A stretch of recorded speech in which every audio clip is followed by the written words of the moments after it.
the original Black History Month wasn't even a month long. It was only a week. The week was chosen by its founder, Carter G. Woodson, to coincide with the birthdays of Abraham Lincoln and Frederick Douglass because blacks were supporting their birthdays anyway. Let me say that again. The original Black History Month celebrated Abraham Lincoln, Republican, and Frederick Douglass, Republican, and set aside a week to acknowledge these freedom fighters and other accomplishments in the black community during an era when almost all blacks were Republican. Unlike the racial divisiveness and talk about racism today, by including Abraham Lincoln, celebrating the original Black History Month was symbolic of embracing any race that fought for the abolition of slavery. Russell Friedman talks about Lincoln and Douglas's friendship in his book, The Story Behind an American Friendship. But the conservative principles go beyond freedom fighters like Frederick Douglass and Harriet Tubman. Ida B. Wells was a strong believer in the Second Amendment. Nicholas Johnson discusses this in his book, Negroes and the Gun, The Black Tradition of Arms. Ida B. Wells said herself, "The only times an Afro-American who was assaulted got away has been when he had a gun and used it in self-defense." Blacks were proud of this tradition and her. In fact, one of my aunts was named Ida Bell, I suspect in homage to the late Ida B. Wells. But all of this pride in black ownership flies in the face of the Democrat Party, who discuss confiscating your guns today. I'm going to guarantee you this is not last year's scene of this guy.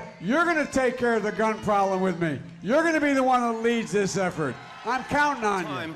Hell yes, we're going to take your AR-15, your AK-47.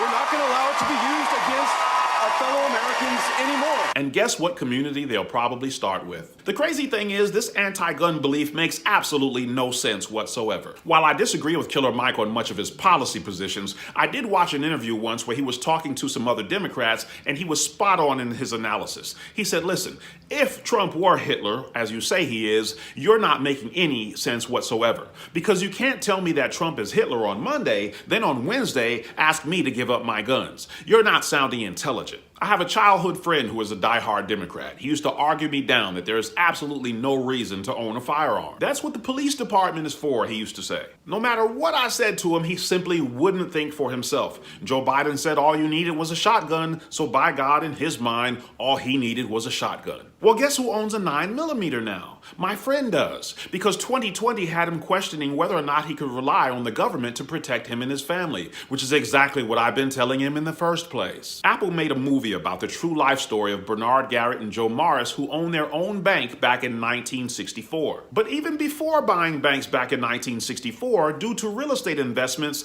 Garrett had an estimated net worth of $1.5 million.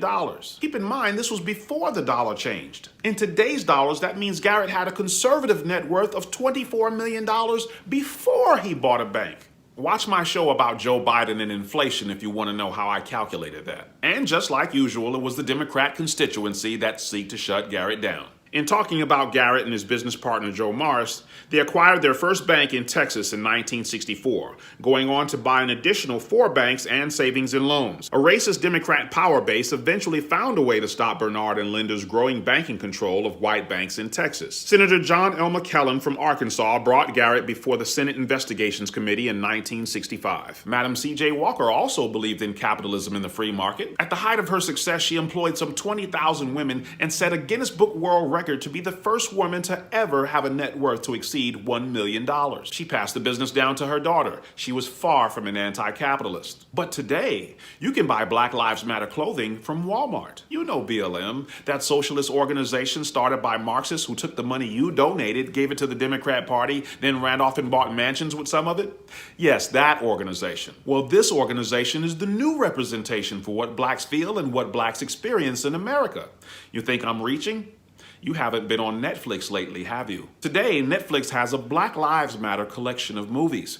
Read what Netflix says. Learn more about racial injustice and the black experience. Today, there is very minimal discussion of our Republican origins. We're conflicted on capitalism, and we have a president who's made it very clear that he's totally against you owning firearms for your own protection. We're so far away from the original message of freedom, independence, and achievement, it's not funny. The majority of today's message is a message about hopelessness and dependence. But not everyone is on board with the message of hopelessness attached to blackness or Black History Month for that matter. In fact, Morgan Freeman doesn't want a Black History Month at all. Black History Month you find ridiculous. Why? You're going to relegate my history to a month? Oh, come on. What do you do with yours?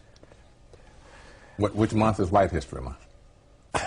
No, Well- well, come on, tell me. Well, I'm Jewish. Okay, which month is Jewish History Month? There isn't one. Oh, why not? Yeah. Do you want one?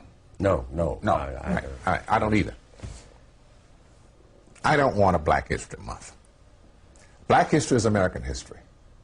How are we going to get rid of racism? Stop talking about it. I'm going to stop calling you a white man. Yeah. And I'm going to ask you to stop calling me a black man. I know you as Mike Wallace. You know me as Morgan Freeman. And if you think that was controversial, you should have seen his response to the people who say they can't succeed due to the neighborhood or environment that they're in. When you say that to some people, because they say, oh, there you go with a pull yourself up by the bootstraps thing, and, you know, you're just being respectable. Not everybody can do that. Everybody can. Everybody doesn't. Courage is the key to life itself. There are a lot of people who are born in situations where they say, well, I'll never get out of this. So they won't. I say to people who say, well, I would like to have done so and so and so. So, well, you could have done it. So, well, I couldn't get out of here. Man, the bus runs every day. You're exactly right. Yeah. If you can conceive it in your mind. If you can think of it, you can do it. That's the human condition. If we can imagine it, we can do it. Right. And I think that's the condition of each individual.